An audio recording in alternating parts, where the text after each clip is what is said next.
everyone, Miss LaFrance here. I just want to go over a couple of things about the performance task. You can always ask me questions in class, but these are a few things that I think might come up or you might have a question about, so you can refer back to this video to see what I'm talking about and to get some examples. So I have here on the screen the direction sheet that you were given.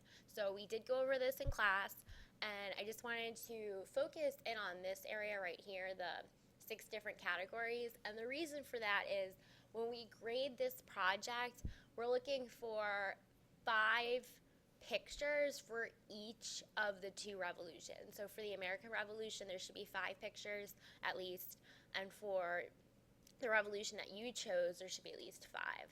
So we've given you 6 categories to work with, so if you found one from at least 5 of the categories, you would meet the pictures.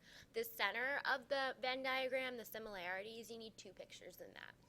And I'll show you the grading rubric.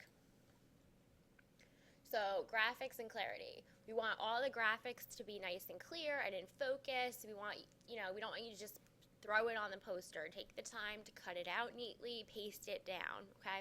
And then to get the highest that you can get in that category, you need 5 for the chosen revolution, 5 for the American Revolution, okay? If you only give me 3 to 4 pictures, you can't get a perfect score on this. Going back to the directions, we went over this in class. Going down here, these are your choices of revolutions to choose from. So we have 1, 2, 3, 4, 5. Before you start working on the project and commit yourself to one revolution, it might make sense for you to do a little research of each of these and then see if you can find a lot of information, see if you're interested in it, and then work on the project. You can always start with the American Revolution. In class, we gave each other a few of the answers, and a lot of this can come right from your notebook. Now, looking at your worksheet, keep in mind there's one that says American Revolution, and then there's one that's totally blank. So in class, we went over the characteristics of a revolution, and we took the time to write that down. So you should already have this one partly filled out. Now, at the bottom of your paper, it says sources. This is where I want to know where you got your information from, okay? So let's say I did a Google search. I'm in Google, and I type in reasons for the American Revolution. Okay, see militaryhistory.com, that seems like it might have some information. I click on it. French and Indian War. Okay, these are all things that we talked about. So let's say you use anything from this site and you want to put it in your paper. So you put it into your own words. Up here, all you have to do is copy this, and you're going to put this into your sources area, just like that. And there you go. All right. So that, if I type that whole thing into my computer, I would be able to end up on this website. Now, you probably won't be typing this, you'll be writing it. So it is a lot to write, but you have to write it out. I have to know where your information came from. So your American Revolution worksheet should probably have a website that you looked up and then class notes, because that's really where a lot of your information is coming from. So we could just write those 2 things in there. Now, I'm going to look for my pictures. So again, I'm going to go back to Google. I'm going to go to images, and I want a British redcoat. Okay, so I do my search. Tons of pictures here. So I'll scroll through. This one looks good. I'll click it. I'm going to print it. In order to give me credit, so I can know where you got this from, you have to go into the website that they're showing you. And then this is the site that I need. So then this is going to be put onto your research. So where it says pictures, I'm going to write redcoat. And I'm going to just put my website. Now on your poster, this has to make it on there too.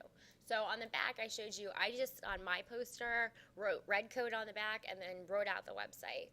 Some other examples I showed you, students from last year, they actually printed 2 copies of the picture, one slightly smaller, and on the back they put the picture and then they put this. I've had students put the sources right on the front of the poster, so you only need one picture. That's fine. I just need to see that you're citing. Now again, let's say you copied this picture, you printed it, and you just decide, well, I did a Google search, that's where I got it from, and you write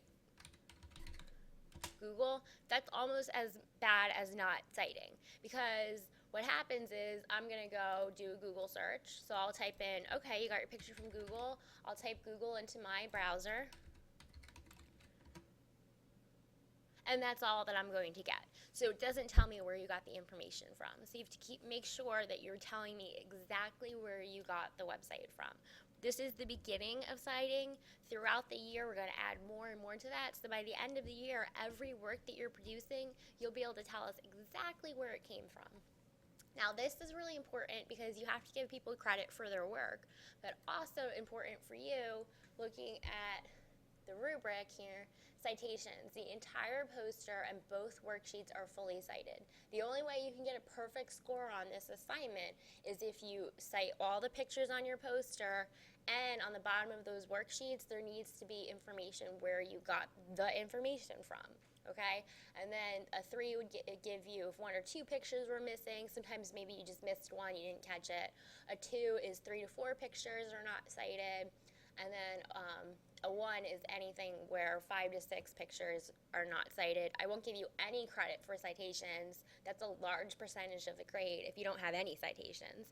So at least, try as many as you can. But once you do one, you'll find it's not that hard. The final thing I want to remind you is this worksheet completed on the American Revolution, and I have an example here of a worksheet that I did for the poster that I showed you in class on the Egyptian Revolution. So I went through and I put the definition of a revolution again.